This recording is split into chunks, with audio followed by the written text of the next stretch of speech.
Asante hene mani bu nkotodwe mpremienu ye ka wo se baafo manko atia bi oba ye asante hene mani twa anwan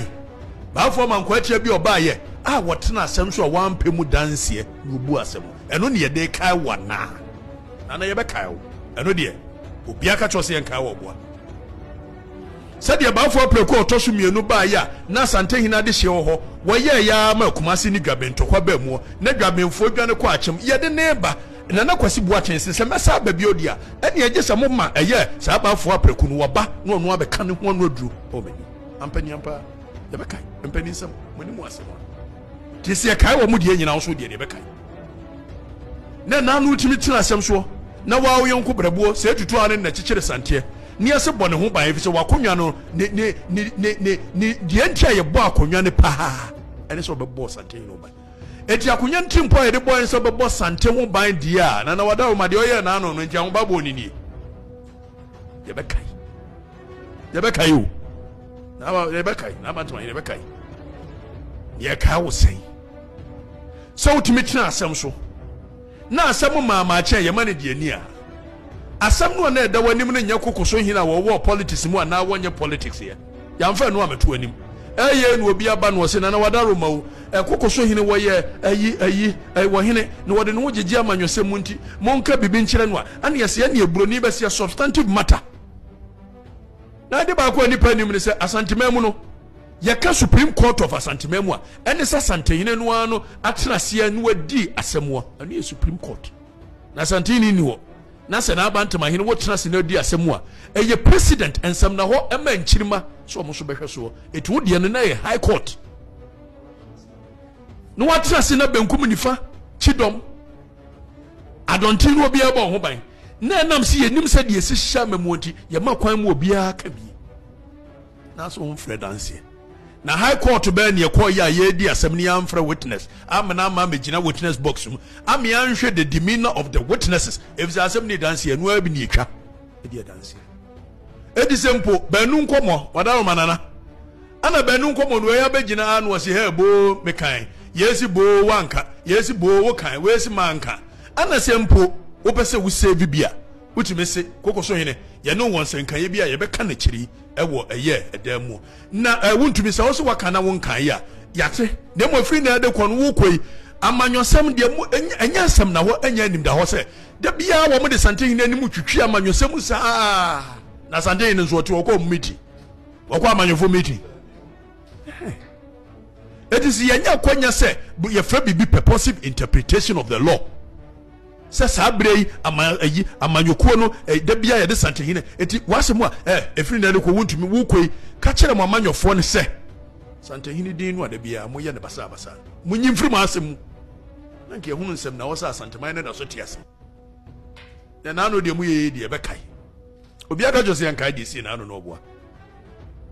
se wutumi tena asem so adanse ni ne ebu asem na ye nya asem foforo na nya asem nwanwa na ya na nipa no na ye refi ye hontem mum ye nkwa kire kakra bi ne nkwa na abantema hina wo firi ho poku arepen so ne ye na mmara ne ye de bɔno wo eya hemfie wo ye apai ye musa se edieti na ne ye frɛ na apai ene kwa na no mmara ntie ye o mu se de ntia ne ye frɛ na apai ne se na ayiwode nipa mienu asem kodi ho a yese na ayese na afwese ye ne ye sa de aye nkyem na me se de bi nyesa ya nka ne sa wonyesa nemo mudie nso debekai say High Court decision na uteki na abantama hene ebe yensem na ho am wo kina so obi didi sante hinatam ewa amanyosem mu na se nipa wote yeso oba be ka kire wo ye hene na so oba be ka kire sante hina wo ba wonim se mu be gya asem no ato aba be gu ono nanim ase eti obi bopo afa sante hene ho a wo ma meka debekai na say ya hemfo se mpraduasa wo mo wo politics mu ne ye ka dia ada ne ye nka no kora ne ho ntoe ahemfo bebre na wani mu a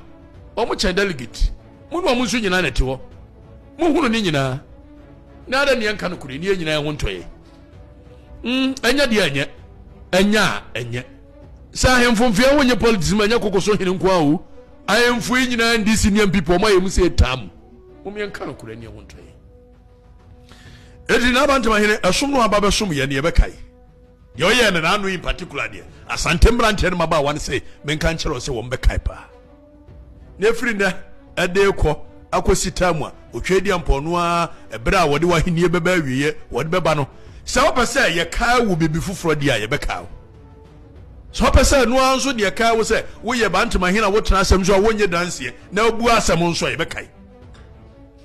se ade asem kodu high court na asem na judge na nim na judge ni veer of the matter to go and speak about the matter almost your friend no obita dictator ye moguo enti de muye no ho nyina no wadaruma with all due respect moguo if say asem no na da board no ankasa na se bi wuntumi so won kan ye na se ye ni adanse a wuntumi radio station ye wuntumi dia wuntumi TV station ye wuntumi dia more sampa tantan ya no wote so a na wo di ahemfo atem edit se tutu atem wo nyamkase atem no enyo na ma na djuma eno so nti nana madama ma hunu wi anka fa ho ama more sampa tantan ya wo kasa asensuo ejina ensuohie ejina num etimi de ye asante man ya nim ye fom ya anka wi anfa ho ye be kai wo tana madama enem ba be kai wo se bafo mankwatia esompa ana ede bo wakonwa no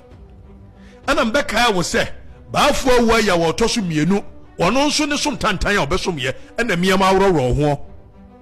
na se wo die yi wo be firi so a ye beka wo se ye ma awroro ho be si usisi na ne yoba wura akosi kotodwe ama amuase ana de ba akɔkye ayonko ana se ye beka wo se wo sompa wo ba ya wo ba bebo ho ban afedie ye be mu asa apagya ade akogu wa betiri ese ye kai wo ye beka wo se na bantu ahine ye beka wo na miwura masere akonwa no eya akukudura akonwa enti na santememu wo wakonwa ne kakra bi e ka ho ana eme eye mamadwa ana eye mamadwa ana eye mamadwa efisi agidi sa akukuduro ana ye de edi sa akonwa no na akukuduro fragya mu enti se miwura abetrase na ya we santehini ni wona okasa se de ya we si mua ho sa asanteme nyina ya wo de na yeta wachi enti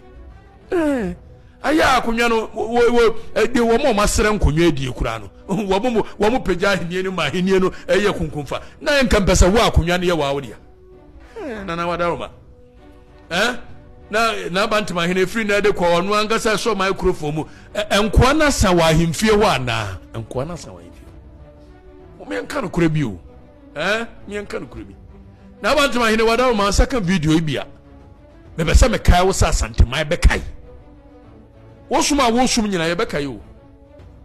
enti wo sum ne enka wo sadie ya adu jamra de no enka wo sadie ya apraku ade no bafo apraku de no ana yenka wo sa mankwatia papa bi ti ebia ye beka ne momu no asantemam this cannot be a precedent say ye trust na say high court decision take decision wo ko eye mremu aye fra bibi eye per incurium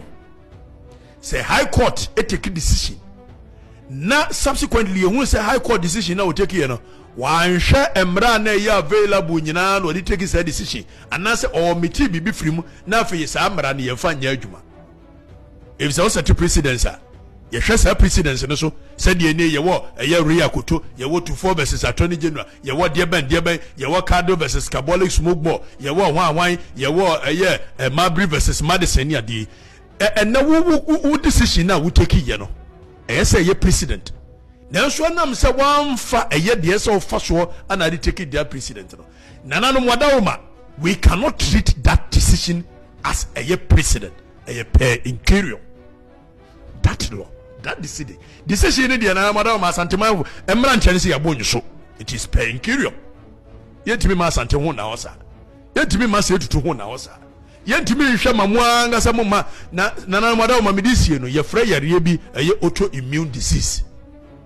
honamdua no akwa no eyese sa honamdua no akwa ne bo enipa ho ba firi yarewa ho edu ba bia honamdua no akwa na enu a ese bo eye nipa no ho ba firi yare ho no edu ba bia enu ankasa na adan ne ho na ene honamdua no eko nananom ankasa ye bebo mo ho ba ya firi mu ankasa mo ho